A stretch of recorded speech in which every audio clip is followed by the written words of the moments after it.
अस्सलाम वालेकुम गुरु मेम्बरान, कैसे हैं आप? खैरियत से हैं? इस्लाही अहवाल इंसानियत में आज हमारा मौजू है कि सैलाब की गुज़रगाहें। सैलाब की गुज़रगाहों के बारे में हमें सूझबूझ होना चाहिए, हमें मालूम होना चाहिए कि कौन से इलाके से किस तरीके से। जब हम सुन रहे हैं ना टीवी पे हेड सुलेमान की सुन रहे हैं, गंडा सिंह वाला सुन रहे हैं, उसके अलावा हेड मराला सुनते हैं, आप तिरिमू हेड सुनते हैं। ये मुख्तलिफ इसके हेड्स हैं जहाँ से पानी की गुज़रगाहें हैं ये। तो इस बारे में हमारे बहुत सारे नहीं, बहुत ज़्यादा लोगों को पता नहीं है। माँ सिवाय इसके वो ख़बरों में सुन लिया या कोई डिबेट हो रही है न्यूज़ चैनल्स के ऊपर, उसके ऊपर हम समाप्त कर रहे होते हैं। आइए हम जिक्र करते हैं बगैर किसी टाइम के ज़ाय के बगैर हम इसका देखते हैं कि कौन सा दरिया कहाँ से आता है। सबसे पहले आता है दरिया सतलुज। दरिया सतलुज ये हिंदुस्तान यानी इंडिया और पाकिस्तान के बॉर्डर से ही ये निकलता है और ये हिरकी की मकाम है। इंडिया में एक इलाका है हिरकी, वहाँ से चलता हुआ ये दरिया पाकिस्तान में ज़िला कसूर में दाखिल होता है। जो मशहूर और मारूफ एक इलाका है गंडा सिंह वाला, आप सुन रहे हैं ना चैनल्स पर, गंडा सिंह वाला पे ये हो गया, गंडा सिंह, ज़िला खैरपुर है ये, सॉरी ज़िला कसूर है ये। और ये कसूर हमारे साबिक वज़ीर ख़ारजा मियाँ महमूद कसूरी का इलाका है ये, और कसूरी मेथी भी इस इलाके से आती है, बहुत वाफरी मकदार पैदा होती है। तो गंडा सिंह वाला ये इसी तरह बैराज बना हुआ है, इसी तरह ये रास्ता बना हुआ है। जिस तरह हैदराबाद और कराची जब हम जाते हैं हैदराबाद से, तो रास्ते में जामशोरा बैराज आता है, गुलाम मोहम्मद बैराज जामशोरा में आता है, हम यहाँ से गुजरते हैं ना, ये पानी की गुजरगाह है। इसी तरह ये गुजरगाह जो है गंडा सिंह वाला, ये ज़िला खैरपुर में है, माफ़ कीजिएगा ज़िला कसूर में है।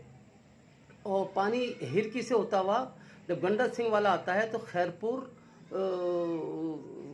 माफ़ कीजिएगा, ज़िला कसूर, ज़िला जो कसूर है पंजाब का अहम ज़िला है। और कसूर के अतराफ़ में जितनी भी आबादी है, यहाँ दो ही चीज़ें उगती हैं, या तो ये मेथी उगती है या यहाँ से कुछ चावल की भी काश्त की जाती है। तो ये गंडा सिंह वाले से ये पानी होता हुआ हेड सुलेमान की पहुँचता है, कसूर ज़िले के साथ साथ हेड सुलेमान की आता है। और हेड इस्लाम से होता हुआ ये पहुँचता है पंजद हेड पे। इसकी ट्रैवलिंग बहुत लंबी है, यहाँ से सतलुज से पानी को आने में पंजद हेड तक तकरीबन 4 से 6 दिन लगते हैं। लेकिन भारत का जो बड़ा रेला है सतलुज के ज़रिए ही, दरिया सतलुज के ज़रिए ही पाकिस्तान में दाखिल होता है। और गंडा सिंह वाला मेन हेड क्वार्टर है, इसके अतराफ़ में 20 या नहीं सैकड़ों देहात हैं ज़िला कसूर के। तो ये वो इलाका है। और फिर ये सारा पानी कहाँ जाता है? हेड सुलेमान की से होता हुआ हेड इस्लाम के रास्ते कहाँ पहुँचता है? ये पहुँचता है पंजद हेड पे। पंजद हेड के हम आगे चल के बात करेंगे। दूसरा फिर दरिया है दरिया रावी। दरिया रावी भी हिंदुस्तान के ज़रिए से, ये आज से 20-25 साल 30 साल से दरिया खुश चल रहा था, बिल्कुल खुश था, ये पानी नहीं था इसमें। और मैंने आपको पिछले व्लॉग में भी बताया था कि मैं खुद इसकी सैर कर आया हूँ, जो देखा मैंने पूरा रावी, मेरी बड़ी ख्वाहिश थी दरिया रावी को पानी में, क्योंकि हमने फिल्मों में तो ज़रूर देखा था दरिया रावी की अतराफ़ में ये पुरानी अदाकारा है, नगमा है या फिरदौस है, वो नाच रही हैं, गाना गा रही हैं, सुन वे बलूरियाँ खवा लिया, असा दिल तेरे नाले ना लिया, इस तरह के हमने वो गीत देखे थे पुरानी फिल्मों में।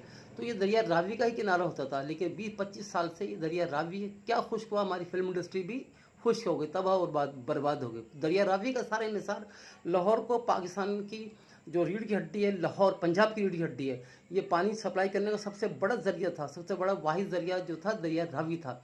लेकिन दरिया रावी 25-30 साल सूख जाने के बाद इस दरिया रावी में बड़े बड़े नामवर सियासतदानों ने क्या करा, खामोशी से इसके अंदर हाउसिंग सोसाइटियाँ आबाद की।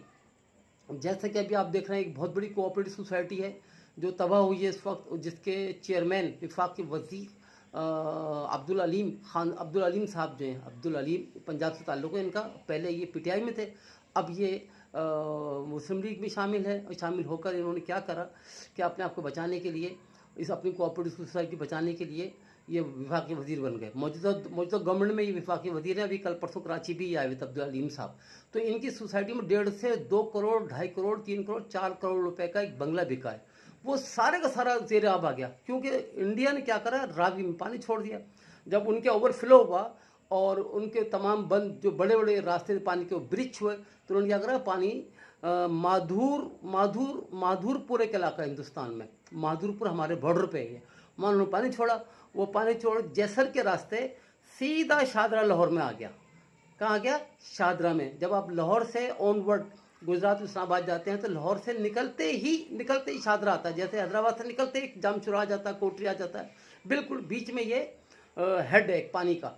दरिया रावी के ऊपर बना हुआ है। ये शादरा पे ये ब्रिज बना हुआ है। तो यहाँ गेटवे वगैरह सब बने हुए हैं। तो ये हेड, पानी का एक हेड है जो यहाँ आन के टकराता है, फिर यहाँ से ये पानी निकलता है और फिर ये बल्लोकी के रास्ते, सुना ना आपने, बल्लोकी के रास्ते ये तिरिमू हेड पे पहुँचता है, बल्लोकी के रास्ते, और तिरिमू से फिर ये पंजद हेड में दाखिल हो जाता है। फिर मैं पंजद हेड पे हम आगे चल के बात करेंगे। तीसरा हमारा दरिया है दरियाए चिनाब। दरियाए चिनाब भी, चूँकि हमारे सारे ये पांचों दरिया में से 4 का ताल्लुक हिंदुस्तान से है। पानी जब वहाँ ओवरफ्लो हो जाता है, उनका सब एरिया फुलफिल हो जाता है, तो वो किसी बंद को ब्रिज करते हैं और पानी को क्या करते हैं, या हम पाकिस्तान की तरफ छोड़ देते हैं। तो दरिया चिनाब में इकनौर है, हिंदुस्तान का इलाका, इकनौर बॉर्डर पे। इकनौर से जैसे वो पानी छोड़ते हैं चिनाब में, तो ये पानी क्या होता है, ये हेड मराला आ जाता है, हेड मराला। अब हेड मराला से मुख्तलिफ इलाकों में ये पानी घूमता घुमाता हेड मराला से खानकी में पहुंचता है। हेड खानकी है, ये भी एक ब्रिज है, बिल्कुल इस तरह जिस तरह कोटरी हमारा एक बराज है ना, कोटरी से फिर उधर जो हिस्सा है वो कोटरी बराज पे वो स्पिलवे जब खुलता है तो लेफ्ट और राइट 2 होते हैं। स्पिलवे जो राइट का पानी जहाँ आता है वो रुक जाता है, और लेफ्ट से फिर स्पिलवे खोलते हैं तो पानी आगे जाता है, जिसका नाम है गुलाम मोहम्मद बैराज। इसमें फिर गेट लगे हुए होते हैं। तो दैट सेम ये खानकी का इलाका हुआ है, हेड खानकी। वहाँ से ये पर पानी कादराबाद पे दाखिल होता है। अभी आप सुन रहे हैं कादराबाद, और कादराबाद से फिर ये पानी कहाँ आता है, हेड मोहम्मद पे आ जाता है। हेड मोहम्मद क्या है, हेड मोहम्मद है, बीच में हेड मोहम्मद है, उसके राइट, यानी अगर दरिया पे आप खड़े होंगे तो राइट का सारा इलाका, मेरा राइट है ना, राइट का सारा मुल्तान ज़िला को कवर करता है, मुल्तान को। और मुल्तान के साथ साथ फिर ये भावलपुर है, और फिर मुल्तान के साथ साथ ये कबीरवाला है, खानेवाल है। तो ये नीचे का इलाका सारा, और पानी के लेफ्ट साइड अगर हम देखेंगे, पानी बात समझेगा, पानी के लेफ्ट साइड का जितना इलाका है, लेफ्ट साइड ये सारा मुजफ्फरगढ़, आप सुन रहे हैं ना, मुजफ्फरगढ़ डूबने वाला है और ये होने वाला, कबीरवाला डूब गया, जो आजकल सुन रहे हैं। तो ये हेड मोहम्मद पे पानी का इस वक्त दरिया चिनाब पर जो लोड पड़ा हुआ है, वो सारा का सारा लोड पड़ा हुआ है हेड मोहम्मद के ऊपर। और हेड मोहम्मद को बचाने के लिए मुख्तलिफ ब्रिज कर रहे हैं, ये बंद को तोड़ रहे हैं, काट रहे हैं, ताकि ये मुल्तान बच जाए और सारा पानी अगर जाना चाहते हैं तो ये मुजफ्फराबाद की तरफ निकल जाए, क्योंकि मुजफ्फराबाद के खेत खलियान बहुत हैं, देहात बहुत हैं। Multan cantt, Multan garrison, Multan city, Multan की म्यूनसिपलिटी एरिया बहुत बड़ी है। तो इसलिए यहाँ कुछ मिले भी टेक्सटाइल का जोन है, इसलिए मुल्तान को बचाने के लिए इस वक्त मौजूदा पूरी कोशिश कर रहे हैं कि 12 लाख सैलाब का जो रेला इस वक्त चल रहा है, सबसे बड़ा रेला वो चल रहा है चिनाब के साथ। और जोर कहाँ लग रहा है, ये कबीरवाला पे और हेड मोहम्मद मुल्तान पे। तो यहाँ से ये पानी को कोशिश कर रहे हैं कि इस तरह गुजार के ये ले आए तिरिमू के ऊपर, और तिरिमू से फिर ये पंजद हेड पे पानी का आ जाए। पंजद हेड का हम आगे चल के जिक्र करेंगे। चौथा हमारा दरिया है दरिया झेलुम। ये दरिया झेलुम बड़ा दिलचस्प दरिया है, कभी आप जाएंगे ना तो वैसे तो इस दरिया की सैर करना आपको बहुत अच्छा लगेगा, क्योंकि ये आगे चल के नीलम पे जाके निकल जाता है। नीलम से जो दरिया नीलम जो चला है वो मुजफ्फरगढ़ से जब कोहाले की तरफ आप आएंगे तो कोहाला में ये सारा पानी का जो जोर यहाँ टूटता है, कश्मीर का और मुजफ्फराबाद का और जम्मू कश्मीर का सारा पानी, बारिश जो होती है ये वहाँ से, और ग्लेशियर जो टूटते हैं, फटते हैं, जो पानी निकलता है, बहुत ज़्यादा पानी बहता है। क्यों, पहाड़ी दर्रे और इलाके हैं, पानी के स्लोप क्यों आता है नीचे ऐसे करके, तो पानी तेज़ी के साथ जब आता है तो ये पानी कहाँ पहुँचता है, दरिया झीलों का पानी ये पहुँचता है दरिया कोहाला बन जाता है यहाँ, कोहाला के मुकाम पे। कभी आप लोग मरी गए हों तो मरी से मुजफ्फराबाद जाना हो तो रास्ते में बड़ा दिलचस्प सफ़र है, और मेरी ख्वाहिश होती है कि यहाँ ये सफ़र सारा मोटरसाइकिल पे किया जाए, स्पोर्ट्स बाइक हो। मैं ढूंढ रहा हूँ एक दोस्त को, एक आदिल मेरे दोस्त हैं आदिल, उनसे साथ प्रोग्राम बन रहा है, इंशाल्लाह ताला वहाँ की वीडियोज़ भी मैं आपसे शेयर करूँगा। तो कोहाला के रास्ते ये पानी सारा जो है ये आता है मंगला डैम में। कहाँ जाता है ये, मंगला डैम। और मंगला डैम मशहूर और मारूफ इलाका, आपने देखा होगा, दरियाए झेलुम, सॉरी शहर झेलुम और दीना के साथ एक इलाका है मंगला डैम। ये मंगला डैम अयूब खान ने सन 60 में प्लान किया था, 62 में बनने शुरू हुआ था और 68-70 में जाके डैम बना था। तो इसकी वजह से यहाँ जोर थोड़ा टूट जाता है डैम पे आन के। लेकिन पानी का भाव जब 7 लाख क्यूसेक से ऊपर होता है, 10 लाख की तरफ बढ़ रहा होता है, तो फिर इसको पानी को छोड़ना होता है। और ये मंगला के रास्ते यही सारा पानी रसूल हेड पे पहुँचता है, रसूल हेड के रास्ते तिरुमू पे ये पानी भी तिरुमू हेड पे पहुँच जाता है, वहाँ से फिर पंजद हेड पे आ जाता है। अब आइए पाकिस्तान का आखिरी दरिया, दरियाए सिंध। ये बेसिकली दरिया सिंध चल तो रहा है स्कर्दू से और चिलास से और दासू से बशाम से होता हुआ ये दरिया जो ये पहुँचता है तरबेला डैम पे। तरबेला डैम एबटाबाद और मानसेहरा से जब आप आएंगे मानसा से एबटाबाद आप आएंगे, फिर एबटाबाद से फिर ये बालाकोट के रास्ते होते हुए आएंगे, तो इसी रास्ते पे आपको ये मिलेगा तरबेला डैम। और अब तो मोटरवे की वजह से अगर आप मोटरवे पे सफ़र करते हैं और मोटरवे से ऑन बोर्ड हज़ारों मोटरवे पे चढ़ेंगे, यानी मैं M9 की बात कर रहा हूँ, अगर आप पिंडी से लेके बजाय पिशावर जाने के आप हज़ारों मोटर पे 4 सद्दा इंटरचेंज से मुड़ के आप हज़ारों वे पे चढ़ते हैं, हज़ारों मोटरवे पे चढ़ते हैं, तो यहाँ रास्ते में आ जाता है मेरे भाई तरबेला डैम। अब तरबेला डैम से, क्योंकि पाकिस्तान में दुनिया का सबसे बड़ा नहरी निज़ाम है, अयूब खान ने बनवाया था, वो नहरी निज़ाम मौजूद है, तो तरबेला डैम से जो पानी निकलता है ये मुख्तलिफ नहरों में दाखिल कर देते हैं जितना भी पानी बचता है, और एंड में ये पानी चश्मा राइट कैनाल पे पहुंचता है। चश्मा राइट कैनाल बनाई हुई, बहुत बड़ी बनाई हुई, बहुत खूबसूरत है। और इसी चश्मा राइट कैनाल में पानी जब थोड़ा सा आगे बढ़ते हैं तौसा बैराज की तरफ, तो ये बैराज आ जाता है तौसा बैराज ज़रा डेरा गाजी खान, जिसे अलबारू डीजी खान कहते हैं। डीजी खान में लेफ्ट को पहाड़ी सिलसिला है सारा, जो पहाड़ बन्नू डिया खान वजीरिस्तान तक पहुंचता है, तो वो सारा पानी कोहे सुलेमान, उस पहाड़ का नाम है कोहे सुलेमान का सारा पानी पहाड़ी का उतरता हुआ ये चश्मा से होता हुआ तौसा में, और तौसा से चलता हुआ ये आ जाता कोट मिट्ठन में। ये वाहिद दरिया है जो त्रिमू पे नहीं जाता, इसका अपना रास्ता है, दरिया सिंध का रास्ता अपना अलहदा है। ये कोट मिट्टन आ जाता है। कोट मिट्टन ये ज़िला रहीम यार खान की ज़िला राजनपुर की एक तहसील है। अगर आप गुड्डू बैराज से जाएंगे ना, गुड्डू बैराज से, और एक इलाका और है हमारा, मेरे जहन में नाम तो आ रहा है लेकिन उसका जहन में नाम नहीं आ रहा, बहुत अच्छा नाम है, मेरे जहन में नहीं आ रहा, मेरे जहन में दिन रात हालांकि मेरे मुंह पे नाम रहता है। और बहरहाल गुड्डू बैराज पे ये पानी जो है तौसा के रास्ते कोट मिट्टन, और कोट मिट्टन के रास्ते ये आ जाता है गुड्डू बैराज में। चूँकि बकिया जो 4 दरिया हैं, सतलुज, रावी, चनाब और झेलम, ये चारों पंजद हेड से होते हुए ये भी गुड्डू बैराज में आ रहे होते हैं। मगर चूँकि सिंध का दरिया ये एक ही दरिया आ रहा होता है, वो 4 भी दरिया आ जाते हैं, तो 5 दरिया मिलके इस गुड्डू बैराज, बहुत बड़ा बैराज है ये। जिस तरह आपने किसी ने जामशुरा बैराज देखा ना, इससे थोड़ा सा बड़ा ही है। 56 गेट है तो उससे गालिबन 62 गेट होंगे। इस गेट में जो शुमाली गेट है वो बंद कर देते हैं, शुमाली, और जो जुनूब है जहाँ सिंध है, ये स्पिलवे कहलाता है, यानी पानी के गुजार होता है यहाँ से। तो ये पानी कहाँ से आता है, सारा मुख्तलिफ दरिया से होता हुआ कहाँ पहुँचता है, आनके गुड्डू बैराज में। अब आप बात करते हैं हम पंजद हेड की, जहाँ 4 दरिया आ रहे हैं, दरिया सतलुज, दरिया रावी, दरिया चिनाब और दरिया झेलम। ये चारों दरिया एंड पे आते हैं। ज़िला रहीम खान का एक इलाका है, उसका नाम है पंजद हैंड, पंजनद, नदियाँ 5 और 5 नदियाँ से तशबीह ये 5 दरियाओं का पानी उस रही ज़िला रहीम खान में आ जाता है।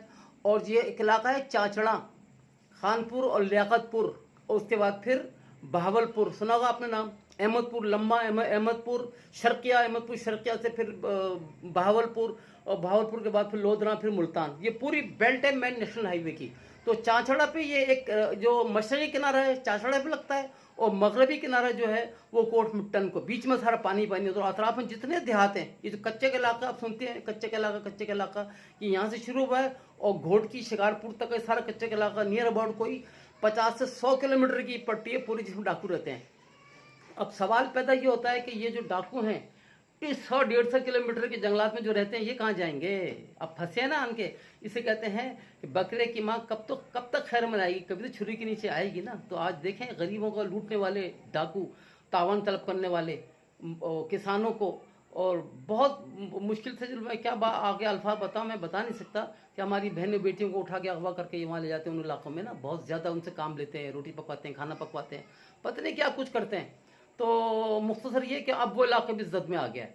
तो ये जो पंजद हेड है ना, ये ज़िला रहीम खान में बनाया इन्होंने, और यहाँ 4 दरिया आन के मिल जाते हैं। और जब पंजद हेड से सारे 4-5 दरिया यहाँ चलते हैं, तो सिंध में दाखिल होने के, ज़िला रहीम खान चूँकि उनका पहला है, सिंध का, पंजाब का पहला शहर है ज़िला रहीम खान, और हमारा ज़िला घोटकी है। तो ज़िला घोटकी में ये ज़िला जो खैबर है, दरिया खैबर, सॉरी गुड्डू बैराज खैबर के मकाम पर हम उनके मिलते हैं सारे। तो यहाँ सारे दरिया मिल जाते हैं। अब गुड्डू बैराज में जब ये सब मिल जाते हैं, इस बैराज से पानी जो चलता है, ये पानी चलता हुआ घोटकी के रास्ते, शिकारपुर के रास्ते हुए सारे कच्चों को इलाकों को लपेटते हुए आ जाता है Sukkur barrage. Sukkur barrage it's equal to Jamshoro barrage. बात समझ में बात आ गई। तो मैंने आज जिन जिन इलाकों का जिक्र किया पानी के गुजरगाहों का, उनमें मैंने आपको गंडा सिंह वाला, ये कसूर के अंदर बड़ा मेन गेट है हमारा, जो हेड सलमान की के रास्ते हेड इस्लाम के रास्ते, और ये पहुंचता है पंजाब हेड के ऊपर। दूसरा जो रावी है ये माधोपुर इंडिया से निकलता है और शादरा के रास्ते बल्लोकी गेटवे से निकलता है और तिरिमू से होता हुआ ये पंजाब हेड पे पहुंच जाता है। तीसरा एकनौर के रास्ते दरिया चिनाब आ रहा है, जो हेड मराला के रास्ते, खानकी के रास्ते, कादराबाद के जरिए रास्ते हेड मोहम्मद पहुंचता है। और ये मुल्तान, राइट पे मुल्तान और लेफ्ट मुजफ्फरगढ़, दो बड़े जिला हैं और इनके अतराफ में 20 तहसीलात और देहात, सैकड़ों देहात हैं, इसलिए हेड मोहम्मद पे आजकल पानी का दबाव बहुत ज़्यादा है।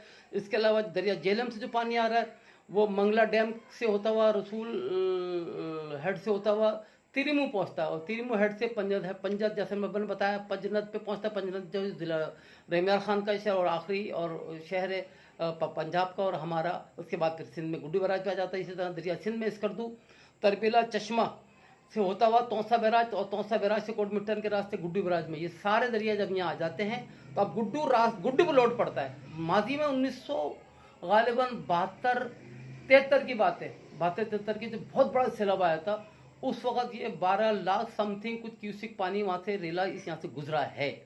अब अल्लाह खैर करे, क्योंकि ये सुपर फ्लड है, सुपर फ्लड के नाम से पानी आ रहा है, तो देखना इस वक्त इसमें ये होगा कि ये सुपर फ्लड हमें कितना परेशान करता है, कि कितने हमारी नाक में नकेल डालता है।